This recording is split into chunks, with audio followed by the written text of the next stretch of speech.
Hey guys, how's it going? Clayton Motos here, and today I just wanted to give you a shorter video about a very important component to reassembling the bottom end of my YZ450F. I want to show you just getting the cases put back together, because there's some videos out there, but they're really bad lighting and their camera angles are terrible. So I'm just going to do my best, and Camera Girl is going to do her best to show you everything that we can about getting this whole sandwich put back together. So this is the transmission that I bought off eBay that I'm going to be using for this project to get everything reassembled. The transmission is one of the hardest things to get into the motor, and so I'm going to show you guys that first because we've got some space going on here. Basically, you need to arrange the shafts with this counter shaft here, the sprocket end pointed down, and this main shaft here with this nut end pointing up. And then you have your shift forks here. This shift fork is labeled C for center. You're going to put that C down towards the sprocket side, like that, to where the curve faces down. And then you've got a left and a right, and they refer to the case halves. So of course you've got the left case here, which is where this one's going to be sitting closest to, so the left one goes in the bottom like that, and you'll notice that it's pointed in a little bit different direction than the others will. And remember that the letters here go down, just like that, and you'll notice that they kind of cross into each other like that. So this is your shift drum. It's got a couple cutouts here that show kind of where the shift forks travel. This little doohickey here corresponds with the cutout in here, and sits in like that. But the only important thing we have to worry about here is this little thing here, which is the neutral indicator circuit. But the problem is you have to face this end down as you're putting the transmission together.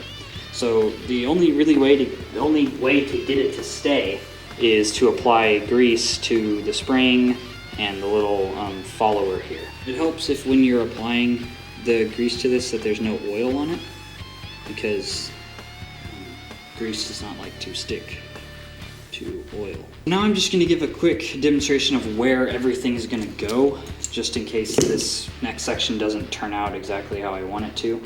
So this is your counter shaft. It goes inside this bearing here, just like that. This is your main shaft. It's going to go inside this bearing, just like that. This shift drum is going to go down like this with the little springy down inside this bearing. And then each fork, this center fork, they all correspond to their own little holes here. So everything kind of just falls into place if you can line up the two shafts. So that's what we're going to do. You want to get everything semi-assembled. You can kind of let all the forks fall into their kind of natural location there. They've all kind of fall into a channel. There's one on the back side that's going to be kind of hard to show. So you're going to have to pick up the whole transmission like this. And you're going to come over here. Alright, and so each one has to drop into the location that I told you about before. Come look top side here. So if you can see, I don't know how this is going to turn out, but everything here has to, you just kind of have to keep wiggling and moving and making sure things are falling in where they're supposed to go. And eventually, hopefully, everything will just kind of fall in here.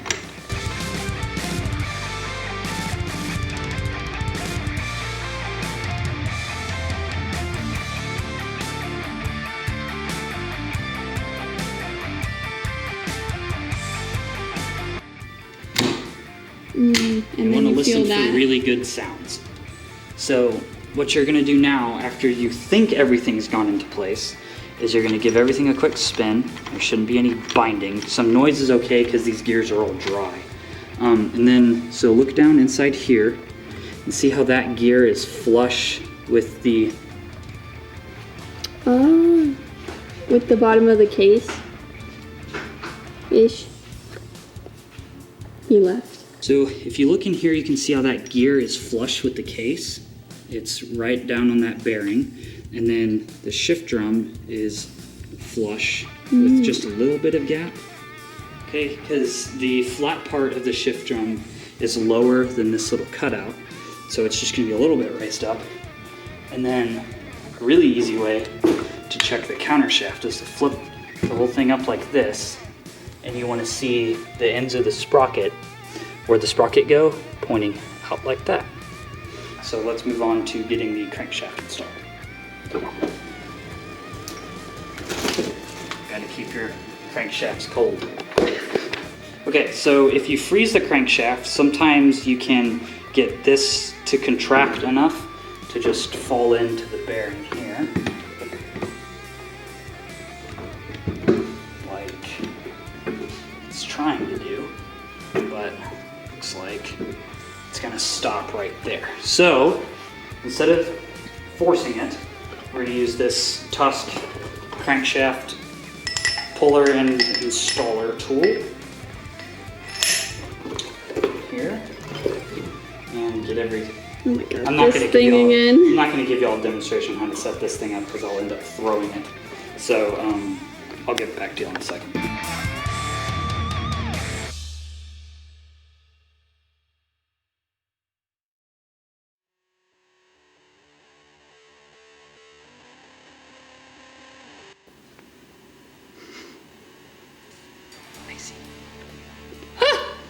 Okay, so the other thing that you really don't want to forget is this counter balancer shaft. I'm going to put a little bit of assembly lube on it here just to help it slide into its bearing. I put assembly lube inside of all the other bearings to kind of help. See it. Yeah, it's green goop. So now, just if you remember from when I took this whole thing apart, how to set that in, you just want to take the little cutout here.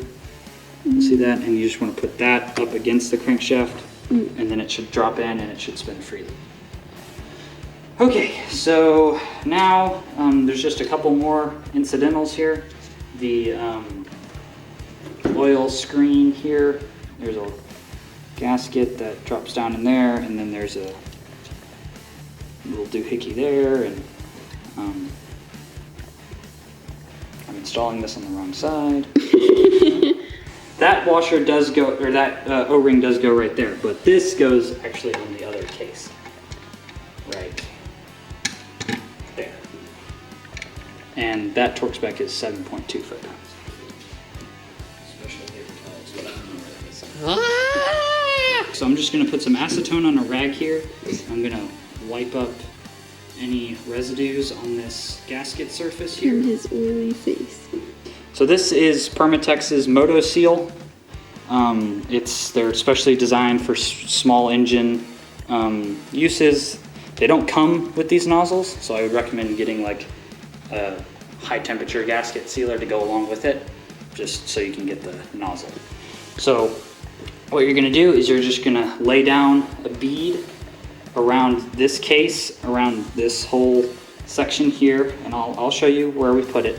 But don't put it on this section here because you don't need to, it's unnecessary. But once you lay this stuff down, you have like 2 minutes to get the cases together. So go over your checklist, make sure you got everything. Any little, these guys, what are these called? Gross. Dowel pens. Any of those. So other than that,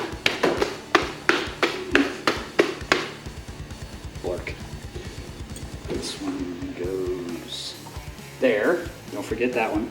Ew, why is there crusty stuff in it? Crusty stuff in it. Yeah.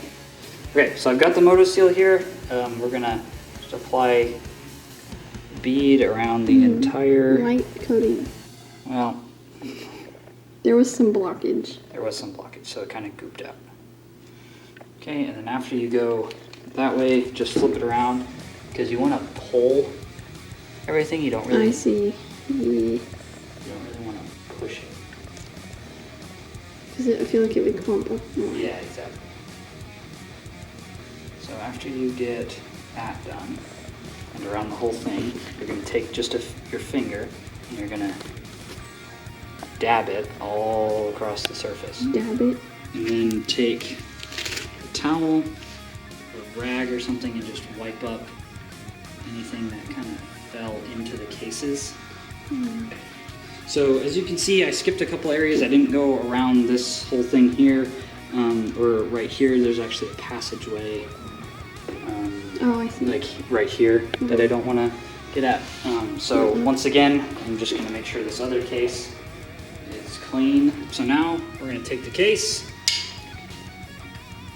flip it over. You want to grab like inside of here Because that's not. because you're not. It's not one of the gasket surfaces, and then you're gonna. Another good tip is take some of this excess here and make sure you coat the bearings, the inside of the bearings, and then you're just gonna take this. Come to the top view. I like this view better. Okay. You well, can't see anything from the top. I just wanted to show you all the holes. Oh. So everything kind of corresponds to a bearing here. So I'm gonna. It has to go over the main shaft first. And then the counter shaft, and then the crankshaft and the counterbalancer shaft. And we're just going to wiggle everything down until it's pressing on each other, just like that. And then you need to flip the cases around and get all the bolts in. Okay, so as you're tightening up these bolts, just kind of hand tightening, you want to watch and make sure that you get some of the goop squeezing out from all of the crack of the case. Okay guys, that's it. That's all it takes to reassemble the case halves. Everything spins nice and freely in here. No binding, the transmission spins, and you know that's clearly neutral air and we don't hear any weird sounds. It's just the gears moving together. So that's really all there is to it. Not much else I can say. So until next time, I'll see you guys in the next video.